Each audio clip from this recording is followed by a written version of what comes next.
Alam ko po na marami sa inyo ngayon, kung hindi man lahat, ang nalulungkot.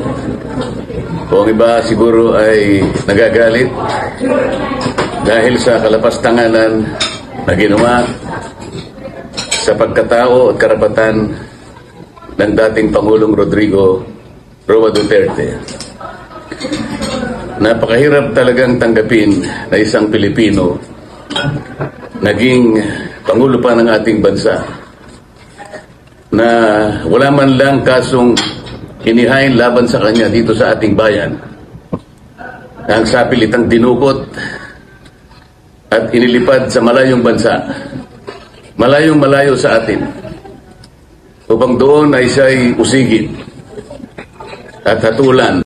Ito na rin ang sinasabi po ng pamamahala ng Iglesia ni Cristo, mga kababayan Dahil nga po, tila hindi po pinansin ng mga leader ng ating pamahalaan ang mensahe po ng National Rally for Peace na isinagawa ng pamamahala at ng mga kapatid na isa po tayo sa mga dumalo para makiisa sa mahalagang pagtitipon na ito. Para sana pigilan itong napipintong kaguluhan na mangyayari sa ating bansa. Nangyari, nagmagaling yung mga leader ng bansa. Akala mo, alam nila yung mga ginagawa nila. Ang mensahe po ng National Rally for Peace ay para pigilan itong sigalot na nangyayari sa ating bansa na pag hindi nag-usap ng maayos, ay merong mangyayari at magaganap na kaguluhan. Tignan nyo ngayon, mga kababayan. Di ba? Nakikita nyo po ang mga pangyayari ngayon. Kaliwat kanan ng mga demonstrasyon. Nag-away-away ang mga leader natin. Demanda dito, demanda doon, bantaan dito, bantaan doon. Ang higit sa masakit, mga kababayan, na nangyari sa kauna-unahan na kasaysayan ng Pilipinas, ang pagdukot kay PRRD, mga kababayan, na parang nilabag ng ibang bansa ang soberanya natin, na matagal nang kumalas ang ating bansa sa jurisdiction ng International Court na ito. Mga kababayan at mga kapatid, kumusta po kayo? Meron po tayong bagong pasabog ngayon. Galing po ito kay Congressman Marcoleta at talagang hinihimok niya na talagang makauwi ito si Tatay Digong, ang ating former president na dinukot ng mga banyaga para titisin sa kanilang bansa na talagang hindi nabigyan po ng patas na due process dito sa Pilipinas. Kaya ngayon, mga kababayan, pakinggan po natin si Kong Marcoleta. Ano po ang masasabi niya dito sa pagka-aresto kay Tatay Digong? Pakinggan nyo, mga kababayan. Nakakaiyak po ito. Sa ating mga kababayan sa Dumaguete City, Negros Oriental, alam ko po na marami sa inyo ngayon, kung hindi man lahat, ang nalulungkot. Kung iba siguro ay nagagalit dahil sa kalapastanganan na ginawa sa pagkatao at karapatan ng dating Pangulong Rodrigo Roa Duterte. Napakahirap talagang tanggapin na isang Pilipino naging Pangulo pa ng ating bansa na wala man lang kasong inihain laban sa kanya dito sa ating bayan. Ang sapilitang dinukot at inilipad sa malayong bansa, malayong malayo sa atin, upang doon ay siya'y usigin at hatulan ng pagkakasalang laban sa sangkatauhan. Lalo pong napakahirap na tanggapin na ang korting ito na wala ng jurisdiction sa atin sapagkat matagal nang pumalas ang ating bansa bilang isang estadong kasapi ay nakabase sa isang bansa na matagal nang kumukupkup, sumusuporta at patuloy pang tumutulong sa mga komunista na kalaban ng ating gobyerno. Kung ang korting ito ay makatarungan at talagang pinipili o hindi pinipili ang kanyang uusigin, bakit ang Pangulo ng Russia, si Vladimir Putin, na pumatay ng napakaraming mga tao, na ang kanyang pagpatay ay malawakan at directed to civilian population. Katulad din ng bansang Israel na kung saan ang presidente nila si Benjamin Netanyahu ay gayon din pumatay ng libu-libong katao sa paraang maramihan, systematic at directed to civilian community. Bakit sila? Meron ding inisyong mga warrant of arrest ng ICC. Bakit hanggang ngayon ay hindi po sila hinuhuli? Bakit po? Ang dahilan sapagkat wala isa man sa mamamayan ng Russia o Israel ang naglakas ng loob para makipagsabuatan sa ICC upang huliin ang kanilang mga leaders. Napakasahol po nang nangyari sa ating Pangulong Duterte. Mas masahol pa po sa nangyari kay Dr. Jose Rizal. Si Jose Rizal po ay hinatulan ng mga Kastila sapagkat nung panahon na yon ang ating bansa ay nasa kanilang pananakop. Ngunit ngayon, ang ating bansa ay bansang malaya, may sariling soberenya. Hindi tayo sakop ng Netherlands. Ngunit bakit ngayon ang ating dating Pangulo ay hahatulan nila ng ganun-ganun na lang? Let us protect and defend President Rodrigo Duterte. PRRD is the image of courage and sacrifice. PRRD is the unifying force to restore the majesty and rectitude of our laws. PRRD is the symbol of our honor as a free, brave, independent, and sovereign people. Huwag po kayong mag-alala. Huwag po tayong mawalan ng loob. The day of reckoning will come, surely. Let us bring back our people's consciousness and confidence to our government. Let us bring back our sense of nationhood. Let us bring back our pride and sense as a people as to who we are. Let us bring back our faith in what we can do for our people. Let us bring back PRRD. Mabuhay po kayong lahat. God bless us. Ayan mga kababayan at mga kapatid. Napakinggan nyo po ang komento ni Marcoleta. Ito yung nangampanya ito sa Dumaguete. Ito yung kanyang reaction po dito. Napakatindi nito mga kababayan. Talagang mas matindi pa ang pagkahuli kay PRRD kaysa kay Jose Rizal. Si Jose Rizal kasi mga kababayan na ating bayani na lumaban sa mga Kastila noon ng pananakop ng mga dayuhan. Hinatulan po si Jose Rizal dito sa Pilipinas mga kababayan. At nagbis din ito ng buhay para sa mga Pilipino. Ngayon po si PRRD talagang tila dinukot ito ng mga banyaga at ang nagkalulo mga kababayan at ang nagbigay kapwa Pilipino.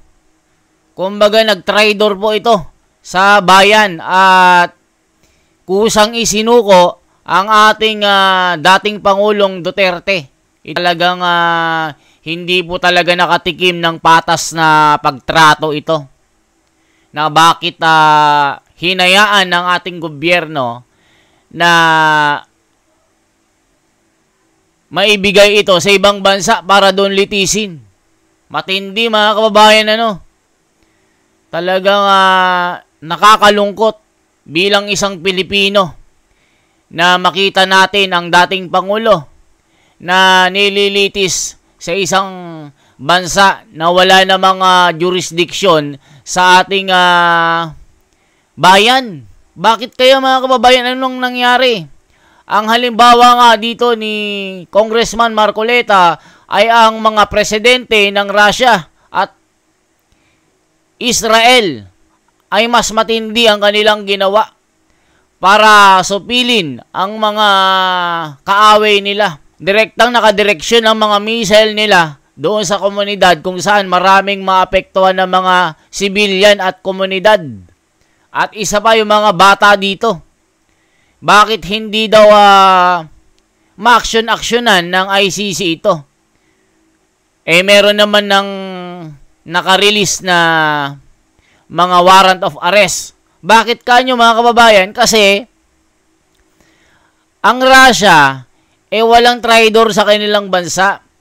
Itong ICC kasi, para sa mga hindi nakakaalam, ito yung kuno police court sa lahat ng mga bansa. Pag merong mga nagkakasala, sila daw yung parang korte na huhukom sa mga kriminal daw di umano, mga kababayan. Matindi ito. Sino ba namang makakahuli kay Vladimir Putin? Di yari kayo doon. Nagbabalak pa lang kayo. Napasabog na yung kotse nyo na kahit anong sasakyan na manghuli sa kanya, todas agad ito. Ganon din ang Israel. Makapangyarihan at malakas sa bansa ito. Isa ito sa mga pinakamalalakas na bansa diyan sa Europe at dito sa central dito sa parte ng Israel, mga kababayan. Tignan nyo, hindi kaya ang bansang Israel. Malakas ito, mga kababayan. Hindi nga matalo-talo ng mga kapitbahay ng mga bansa Kahit pa nung unang mga panahon itong Israel na ito, mga kababayan, ay bat-bat ito ng mga digmaan na ayon na rin sa Biblia at mga hula. Itong Israel na ito ay dating bayan ito ng Diyos, na dahil sa hindi sila sumusunod sa Panginoong Diyos, pinarusahan sila na sinumpa sila na araw-araw ay makakatikim sila ng walang kapahingan. Laging didigmain ng mga kaaway. Yan pong nasusulat sa Biblia. Alam po ito ng mga nag-aral po ng Biblia, mga kababayan, na talagang itong bayang Israel na ito, ito ang mga hinirang noong panahon ng mga unang mga panganay na tagapaglingkod ng Diyos. Talagang ang Israel ay lulupigin ng mga kapitbahay ng mga bansa. Pero ang Israel, mga kababayan, tignan nyo, napakalakas. Diba, mga kababayan? Ang Russia, the most powerful country in the world, next to USA. Tignan nyo, hindi din kaya ng Amerika ang Russia. Tapos, uhulihin pa ng ng ICC. Yari sila dyan. Bakit kay PRRD, mga kababayan? Ginawa lang niya ang kanyang trabaho. Inalis ang mga tarantado, mga durugista sa kalye, mga rapist, mga drug addict na gumagawa ng mga heinous crime, mga kababayan. Nangre-rape sila ng mga minor de edad. Pinapasok nila ang mga tahanan. Pinapasok nila ang mga tahanan. Ginagawa nila ng karumal-dumal na krimen. Labag sa batas ng tao at labag sa batas ng Diyos, mga kababayan. Kaya ang hiling ni Congressman Marcoleta, ang ating Pangulong Duterte ay makauwi. Kung may kasalanan man ito, dito na litisin ito. Kaya mga kababayan, wag po tayo mawalan ng pag-asa na ipanalangin si PRRD para makauwi dito. Kung may kasalanan, dito litisin. Huwag sa ibang bansa. Ito na rin ang sinasabi po ng pamamahala ng Iglesia ni Cristo, mga kababayan Dahil nga po, tila hindi po pinansin ng mga leader ng ating pamahalaan ang mensahe po ng National Rally for Peace na isinagawa ng pamamahala at ng mga kapatid na isa po tayo sa mga dumalo para makiisa sa mahalagang pagtitipon na ito. Para sana pigilan itong napipintong kaguluhan na mangyayari sa ating bansa. Nangyari, nagmagaling yung mga leader ng bansa. Akala mo, alam nila yung mga ginagawa nila. Ang mensahe po ng National Rally for Peace ay para pigilan itong sigalot na nangyayari sa ating bansa na pag hindi nag-usap ng maayos, ay merong mangyayari at magaganap na kaguluhan. O, tignan nyo ngayon mga kababayan. Di ba? Nakikita nyo po ang mga pangyayari ngayon. Kaliwat kanan ng mga demonstrasyon. Nag-away-away ang mga leader natin. Demanda dito, demanda doon, bantaan dito, bantaan doon. Ang higit sa masakit mga kababayan na nangyari sa kauna-unahan na kasaysayan ng Pilipinas, ang pagdukot kay PRRD mga kababayan, na parang nilabag ng ibang bansa ang soberanya natin, na matagal nang kumalas ang ating bansa sa jurisdiction ng International Court na ito, na ICC. Mga kababayan, walang karapatan ng ibang bansa para alam sa mga internal problem ng ating bayan, mga kababayan. Anong ginawa ng ilang mga makapili? Tignan nyo, kusang ibinigay si Tatay Digong, kusang iniregalo ang ating Pangulong Duterte dahil daw sa kanyang kasalanan na paglabag sa karapatan ng tao. Dahil marami daw siyang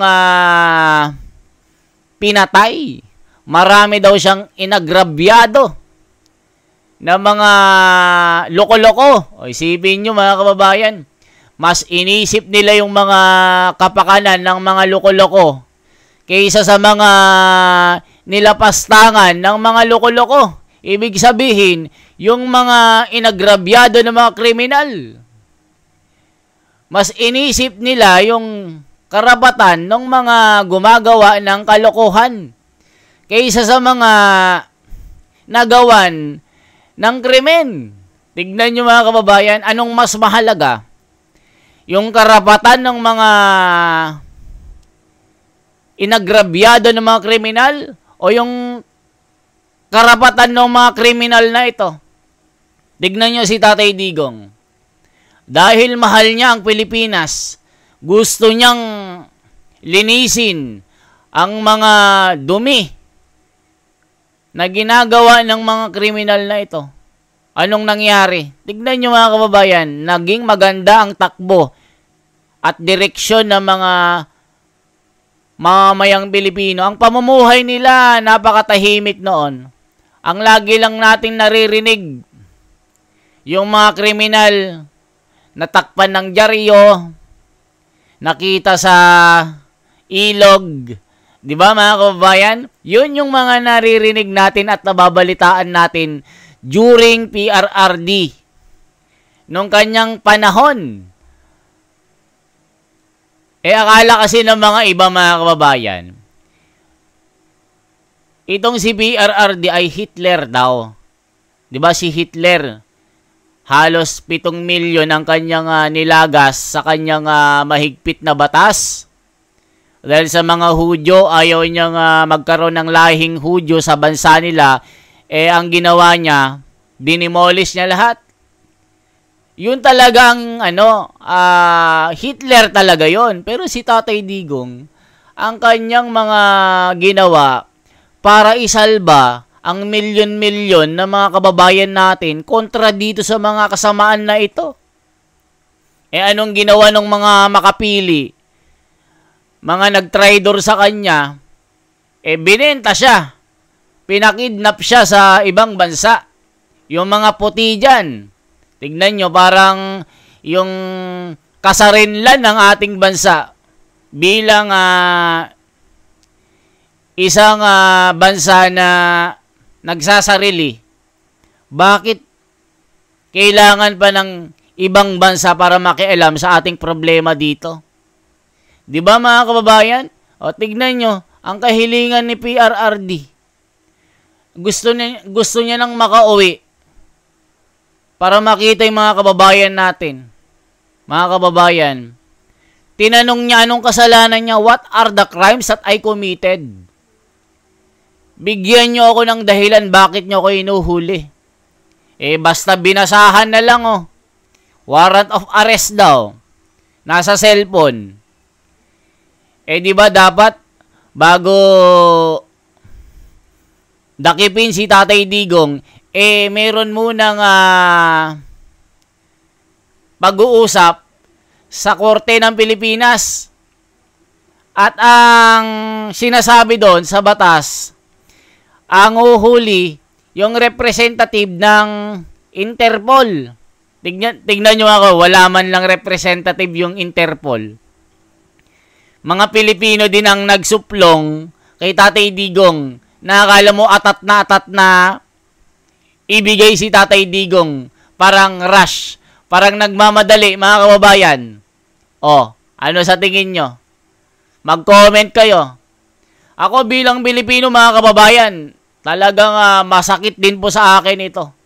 Na isang dating Pangulo ay bakit nila binigay sa ibang bansa, sa ICC na ito. Di ba? Ganyan din ang sa loobin ng mga abogado na gaya ni Attorney Topacio na talagang isang loyalista ng mga Marcos. Sinabi niya dun, maling-mali ang ginawa mo, BBM. Nakita niyo po yung komento niya sa reaction niya tungkol dito sa pagka-aresto kay PRRD. Sabi nga ni Attorney Topacio, huwag kang lalabas ng Malacanang kasi mababato ka ng itlog. Yan ang sinabi niyo, mga kababayan, hindi ako nagsabi niyan. Ano pong masasabi niyo dito? Di ba nakakaiyak po ito, mga kababayan? Sa March 28 nga kaarawan ng dating Pangulo merong gagawing malakihang rally ng mga tagahanga at patuloy na nagtitiwala kay Tatay Digong sa kanyang nagawa na mabuti sa Pilipinas para sa bayan. Di ba mga kababayan, ginawa lang niya yung kanyang trabaho para sa mga susunod na henerasyon, mga kababayan. Na maging ligtas ang mga kabataan. Ligtas ang kanyang bayan sa mga lukulukong ito. Ang ginawa, pinagkanulo nila hinudas nila si Tatay Digong Ito yung malaking history sa Pilipinas na magkakaroon talaga ng sugat sa mga Pilipino. Matagal itong maghilom, mga kababayan. Masakit talaga ito.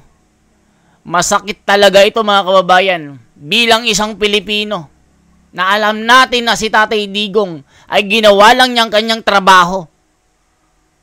Kaya lang niya nagawa ito, mga kababayan. Hindi naman niya talaga gusto maging presidente. Hinabol-habol lang siya at pinilit lang talaga siya dahil nga sa kagustuhan ng tao na mabago ang bayan natin, si Tatay Digong talagang napilitan na maging presidente. Hindi niya pinangarap na maging Pangulo. Pero dahil sa panawagan ng milyong-milyong mga Pilipino, talagang ginawa niya po at nagsakripisyo para sa bayan. Tignan niyo, mga kababayan, wala siyang tinuturo ng mga kung sino-sino na may kasalanan. Siya talaga. Aakuin ko ang kasalanan na yan. Dahil ako ang Pangulo nyo. Kahit yung mga kapulisan, hindi niya na dinamay. Mga sundalo, di na niya dinamay dito. Basta, ako ang mapaparusahan, sabi niya. Di ba mga kababayan? Anong masasabi niyo dito? O sa komento at reaction ni Congressman Marcoleta, nakakaiyak ito mga kababayan. Bilang isang Pilipino, isa itong masakit na pangyayari na nangyari sa kasaysayan ng Pilipinas. Mula nung kay Jose Rizal, nalitisi ng mga Banyaga dahil sa kanyang pagmamahal sa bayan, nabaril siya sa Luneta. Ngayon si PRRD, isinuplong, pinakidnap sa mga Banyaga. Grabe mga kababayan. Bilang isang Pilipino, masakit talaga sa amin. Masakit na makita si Tatay Digong na nasa ICC ngayon na nakakulong. Kakayanin pa ba niya yan? May edad na po ang ating dating Pangulo. Meron pang malubhang karamdaman. Hindi na nga makalakad-lakad eh. Di ba mga kababayan? Hindi man lang binigyang panahon para ipagtanggol yung kanyang sarili sa sariling bansa, sa Korte Suprema na ito. Eh ngayon, parang nabaliwala ang soberanya natin bilang nagsasariling bansa. Bakit kailangan manghimasok ang mga banyagang bansa para lutasin ang ating pansariling problema? Kumbaga internal problem po yan eh. Kaya mga kababayan, ano pong masasabi nyo po dito? Ano pong masasabi nyo dito mga kababayan? Mag-comment po kayo. Ipanalangin po natin mga kababayan na ang pangyayaring ito na si Tatay Digong ay makauwi sa ating bansa. Gumanda ang kanyang kalusugan, makayanan niya yung araw-araw na klima doon. Napakalamig doon mga kababayan. Yan lamang po ang aking bahagi. Yan lamang po. At mag-comment po kayo mga kababayan anong masasabi nyo. Once again, ako po si The Wonder sa Philippines na laging magbibigay sa inyo ng makabuluhan na mga balita. Salamat po ng marami. Isang like, isang share, at isang subscribe para maabot na natin ng 500,000 subscribers. Mabuhay po.